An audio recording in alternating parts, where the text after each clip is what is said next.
كورس الاساسيات ما فيهوش امتحان عشان تخشه، تمام؟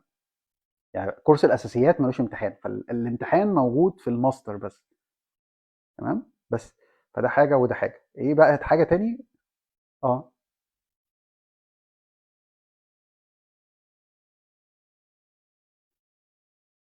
ما انا قلت لك اللي بياخد كورس الماستر لو مش عايز تخش الامتحان.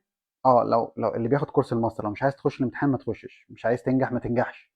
انت دخلت الامتحان هتاخد فلوس، نجحت هتاخد فلوس. ما احنا ما الاساسيات ملوش امتحان. تمام، احنا ردينا والمنتور ملوش دعوه بالكورس الماستر، المنتور ليه دعوه بكورس الاساسيات. تمام، ليه؟ عشان تبقى داخل عديت على الاساسيات. حتى الناس اللي بتخش جويننج فيز انا برضو بقيمها، يعني هو لو مش قد كده مش هينفع يبقى جوه البرنامج يعني، لان انا بختار الناس بعنايه شديده يعني.